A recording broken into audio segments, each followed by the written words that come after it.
students. So today we will discuss about some of the very important concepts which I have some PDF PPT I have made. It will helpful in your UPSC preparation, any civil service preparation. It will very helpful to you. So let's look what I have prepared for you. Some of the facts I have taken from internet and history. So let's start. If there is any mistakes, any correction required, just message in the comment box, so I will correct that. Okay, so blueprints of a nation. So in India, it is between 1828 to 1909. Some of the facts I have included here: the geographical, social, and political awakening of modern India. So let's take a brief look on these slides. So the first slides I had this is the okay, there is some glitch. Okay, start. So I have divided into three pillars of awakening. So first pillar, the map, geography, establishing the physical states, that is defining line of 23 degree 27 minute north, the tropic of Cancer, and the terrestrial reality of the subcontinent. Then the second pillar, the mind, the social renaissance, which is taken in 19th century, defeating orthodox social evils through the rationalism of Raja Ram Mohan Roy and the Brahmo Samaj, which is founded by Raja Ram Mohan Roy in 1828. The third pillar is about the state political evolution, the 20th century constitutional struggle, transferring subject into legislators through the Morley-Minto reform. So basically, first one is about the geographical, about the Tropic of Cancer. Second one is the social renaissance. The third one is about the 20th century political evolution, like the Montemillo reforms, from physical geography to social enlightenment to political demand. So the first one is the geographical states. So as we know that the Tropic of Cancer is the only major latitude to pass through India, spanning 8 states, 16 countries globally, and dictating the subcontinent tropic climate, the physical environment where India's modern awakening took root. As you see that this is the 23 degree 27 minute north. Then the first is Gujarat, Rajasthan, Madhya Pradesh, Chhattisgarh, Jharkhand, West Bengal, Tripura, and Mizoram. These are the 8 states in India which is passes through the Tropic of Cancer. In Rajasthan, the Mai River anomaly, that is the only river in India that caused the Tropic of Cancer twice. That is, the Tropic of Cancer is passes twice through the Mai River. And in Jharkhand, the Ranchi is the only state capital situated directly on the Tropic of Cancer. So this is the basic concept you can remember through this picture. As we see the Gujarat, Rajasthan, Madhya Pradesh, these are the hypothetical or imaginary state geography state map. You don't consider it seriously. It is the imaginary state representation, as it is in slides. Okay, next one is the ideological balance of Raja Ram Mohan Roy. As we know that is the ancient monotheism. So what are the keywords in ancient monotheism? As we know that Upanishadic monotheism, Vedas, spiritual purity, that is translating Vedas and 5 Upanishads into Bengali to prove ancient text did not mandate idol worship. But in modern rationalism, these the keywords basically, as we know that Western science, civil liberties, and humanism. The championing modern scientific education, as we know that Hindu college is 1817 and Vedanta college, which is in 1825. So first, the Atmiya Sabha, which is founded by Raja Ram Mohan Roy in 1814. Also, you can, if we Google search or in any resources, there will be 1815. 1815 also there. That is the Atmiya Sabha is in 1815, but some resources said it in founded in 1814. Culminating in the Brahmo Samaj in 1828. His work 1803 he written that is Tofat ol Muhadim, a gift to deist.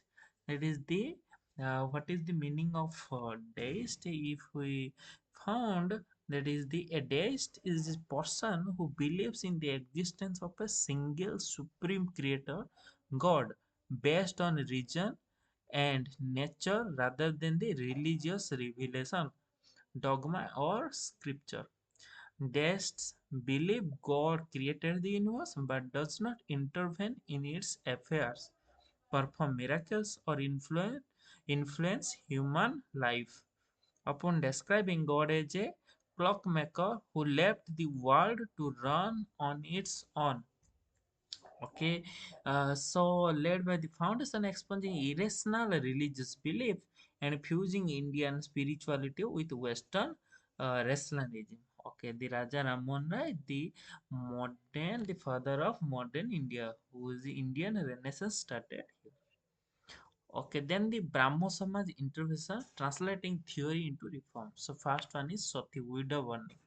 The Brahmo stance intervention denounced as barbaric and against Hindu tenets by the Sambad Kaumudi. Sambad Kaumudi 1821. Then historical outcome is abolished in 1829 by Governor General Lord William Bentinck. So the Brahmo Samaj founder, that is the Raja Ram Mohan Roy, is included his matter in this case, that is the Sakti Pratha. Idolatry and polytheism. God is an unmanifested eternal being. No statues or carvings allowed in Samaj structures. So historical outcome, what is the historical spark? The monastic awakening across the Bengal presidency. Then caste rigidities and untouchabilities denied the need for a priestly class to interpret text, championed fundamental social equality. Then historical outcomes laid early ideological groundwork for 20th century depressed class movements. Female subjugation attacked child marriage and polygamy. Brahma Samaj interfered in child marriages and polygamy, demanded property inheritance rights, and widow remarriage. Sorry, here is marriage is not fully written. Remarriage initiated a slow but steady cultural shift in Bengal elite society regarding women's status. So these are the facts which makes the Brahma Samaj founder Raja Ram Mohan Roy into the father of India, modern India, Indian Renaissance, father of Indian Renaissance. That's why Raja Ram Mohan Roy is called. So I have a question: uh, who take the Ram Mohan Roy of the suffix Raja? Who given Raja to Raja Ram Mohan Roy? Okay, the evolution flowchart. So schemes of the Samaj. So so these are the limitations which is found by the Samaj schemism means strong disagreement among members of an organization. So schemism of the Samaj, what happened there? That is, as we know that the Atmiya Sabha, which is founded in 1814 or 1815, then the Brahmo Samaj takes to it is renamed, that is 1828, led by Raja Ram Mohan Roy. Then Tattvabodhini Sabha 1839, then 1843, Mahasri Debendranath Tagore injects fresh life and an Upanishad focused rationalist outlook into the Samaj. Then in 1866, the Brahmo Samaj divided into two parts, that is Adi Brahmo Samaj led by Debendranath Tagore, and second one is Brahmo Samaj of India led by Keshav Chandra Sen. pushes universal religion, intercaste marriage, and women's education across India. Then also Brahmo Samaj of India also divided into trigger event, that is then hypocritically marriage his 13 years old daughter to the Koch Bihar prince, violating Samaj values. So child marriage is there, that is 1878. Then it is also divided into Sadharan Brahmo Samaj, which is also founded by the Ananda Mohan Bose and Shivnath Sastri, a democratic breakaway relying on reason over charismatic leadership. So these are the schemism or the disagreement between the members of the Samaj. So the factions of Brahmo Samaj diagnostic tables.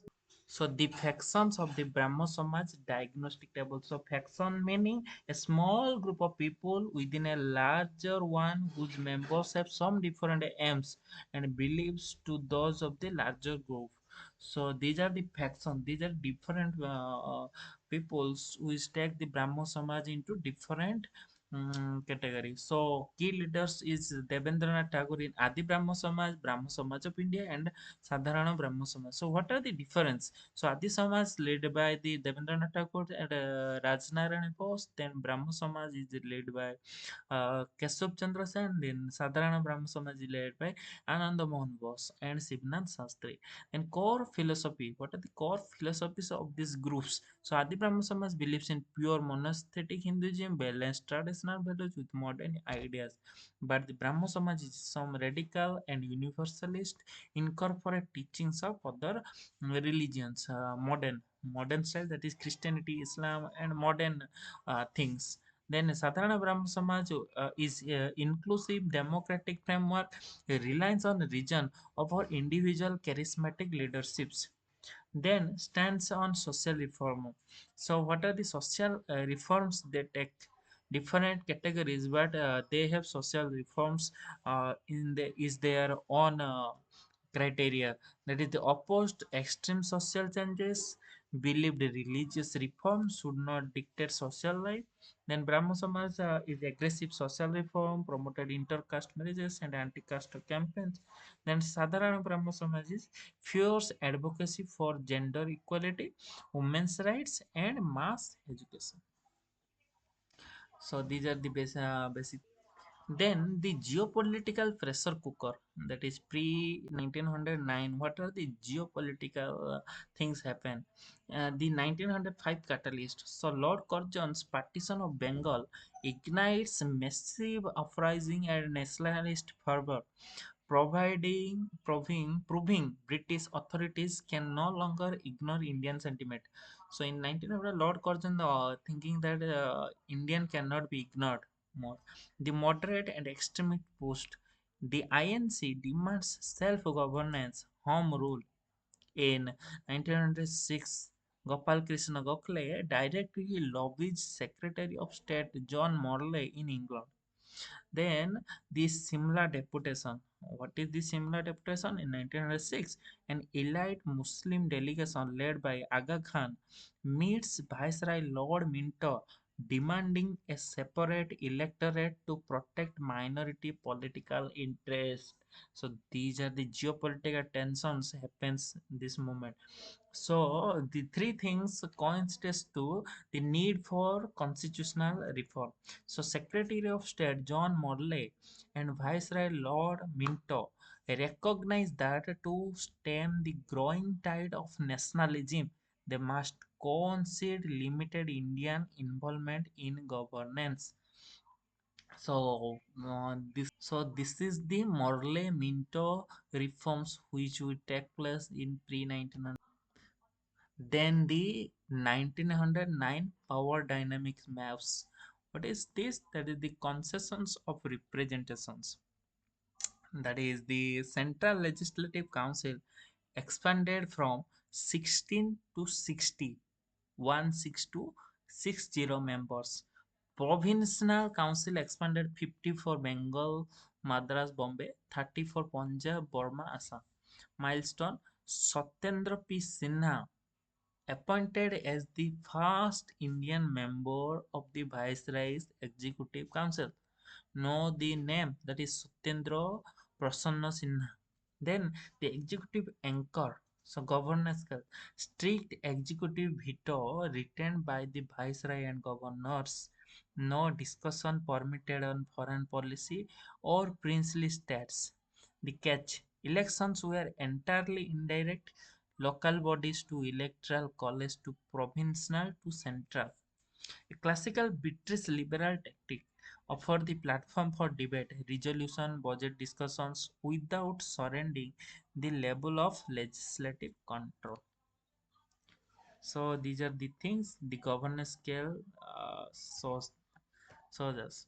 Then constitutional matters, they, as we already tell, that 16 to 60, only one Indian is there, Satyendra Prasanna Sinha, as a law member, and majority rule power is absolutely official majority everywhere. In post-Parliamentary reality, that is official majority retained at the center, non-official majority allowed in provisional councils. Though nominated, non-official means de facto British control. So the composition of member post 1909 is ex officio, viceroy or executives, nominated officer, government employee, non-nominated officials or government employees. Nominated non-officials are Indians chosen by viceroy.